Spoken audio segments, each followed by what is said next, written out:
Hey everybody, happy Sunday, September the 1st of 2024. Happy Labor Day weekend. And as you can see, it's nighttime, so I'm not going to be able to go outside and show you all the stuff outside. It is what it is. It's okay. I had a really great day getting some things done. I met some new neighbors, so hi neighbors.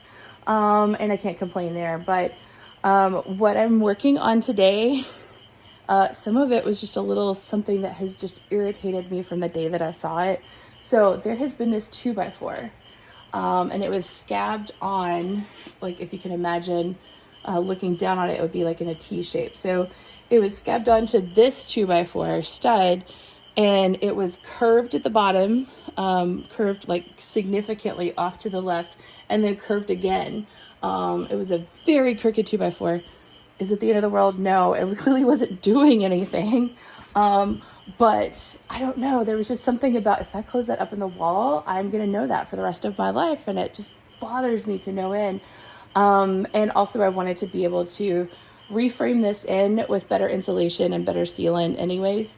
So that was, the real reason. But it feels so good to get that 2x4 off. I feel like the house is just straighter already. So I have a couple more pieces of siding to bump off. They're not coming out too terribly well. And that I think is because even though they're a nice older wood, they're attached 1, 2, 3, 4, 5, 6, 7 times in just that short span, with 2 nails per stud. So yes, it's very well attached, but it just makes everything kind of break off in shards, which is really disappointing because I was kind of hoping to be able to use some of it again. And that's just clearly not going to be the case. But anyways, I already have, as you saw, primed and cut pieces for replacement. So that's a good sign that this is all kind of ready to go and get everything replaced. And therein lies kind of the next thing and the real reason that I'm working on this. I have all but given up on getting the insulation that I need. There just does not seem to be a possibility of that happening in the next year. And I want to move on with life. So I'm going to put up an air barrier product. It's just going to be a product. It's not going to actually make everything airtight because I can't tie it into everything to make that happen. But what I can at least do is help to slow or prevent what's called wind washing. Wind washing is a negative effect on your insulation, like a bat or like a fiberglass bat or a mineral wool bat. Basically, the way the insulation works is we rely on a gas to be trapped and completely still, unless it's a vacuum. That also acts as a fantastic insulator. So what we're trying to do is at least just keep that air kind of dead still, and we get an R value out of that, which is a resistance to thermal heat transfer. And you can actually calculate, this many inches of dead air gives you an R1 or, whatever that is. So I'm going to get that. I'm going to get some acoustic properties by putting this air barrier product in to protect bat insulation that I'm going to put in. I'm going to put it in from this side. If there is some miracle that does happen, at least for some of this, I'll still be able to access it for a little bit longer. But like I said, I'm just going to kind of move on with life.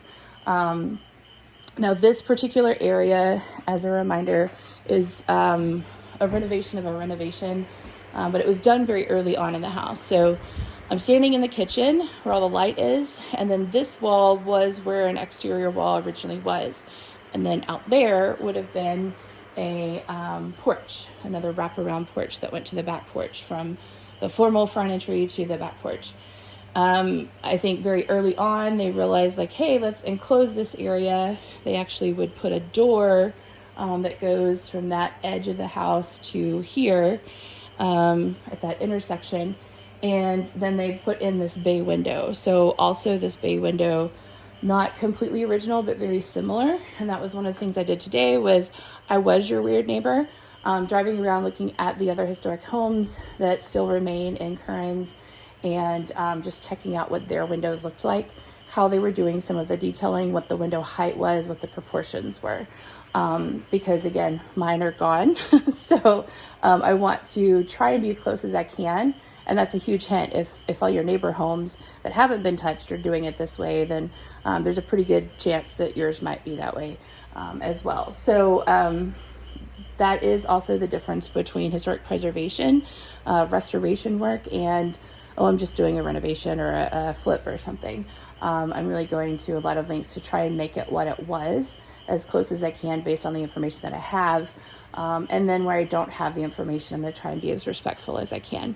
All of that said, it would be really desirable if I could make it so that the height of the window was such that when you're sitting down, you know, that little flesh belt that you have where your shirt doesn't quite meet the top of your blue jeans, I would like for that to not be on display for olive curtains when you drive by, especially on the way to the cemetery. That just seems like that would be a problem.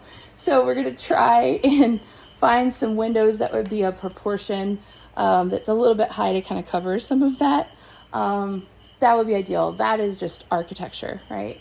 All that said, I really do want the proportions to be correctly. If you end up with a strangely sized window, that doesn't make sense either. So anyways, we'll work that out. I have to custom make the windows anyways. I doubt I'm going to find anything. So here we are, just kind of living the dream doing that. So windows there, siding is either cut or being cut to cover a whole bunch of that. We're just going to do an air barrier and bat insulation so that I can at least start closing things up, which will be really nice. And I actually did toy with the idea of, do I really need a pantry here? Could I just go back and make this the porch like it originally was?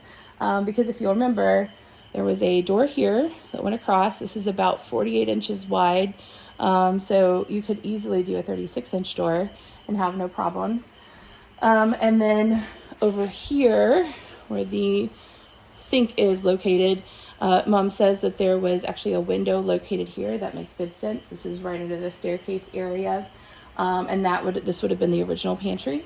So it would make sense to just drop the floor back and not even have to worry about it. And one of the reasons why I'm kind of stressing about it is this huge brick column. Now, it is also one of the things that was added very early on in the house. In fact, all the brick was, and you can tell that just by what it's in front of. The other part of the house had to have already been in place for them to put all of this here. And it's not actually, tied and supporting a whole bunch of things. So I don't hate the brick at all. Don't get me wrong, but it actually doesn't serve that much of a purpose, and it does need to be repointed in a couple of areas, which is kind of funny. In this particular case, if I put it in the pantry, this is a massive thermal bridge. So all of this brick is going to retain that temperature, which might be nice in the summer. It probably helps to keep that temperature nice and cool for whatever you keep in your pantry. But in the winter, I would be worried that we're actually losing energy. We're potentially freezing all of our, whatever happens to be in here. So that could be a negative. So I don't know. I'm just thinking about, do I even need to put this back? The framing is actually here. If I did want to just drop the floor back to the slope that it originally was, like all of this could be reversed very quickly. And maybe that's what I do. Just put something in for now that takes it back to probably relatively the 1920s and live with that. And then if it comes to one day, I just think this is not working out and I don't need it because, again, I have a massive kitchen and I will have a butler's pantry. Maybe I don't need this. Then I can just demolish this one little area and there'll be no harm. Remember, this is not structural, which is also probably something you guys are thinking is I'm just like tearing apart the house. It is not structural. The 2x4s are here to hold all of the siding and things. But remember, there were no walls here originally when the house was built. So it's really not such a big deal to take all of that back down if that does become something that we decide to do. So anyways, that is the story for now. I am hoping that I'll get those last pieces of siding off tomorrow and start popping things back up. And really excited that we have a day off tomorrow to do that and some relatively cooler weather. So yay for that. And hopefully we'll get some of this stuff closed in for winter. So you guys take care. Have a great rest of your holiday weekend and we'll talk soon.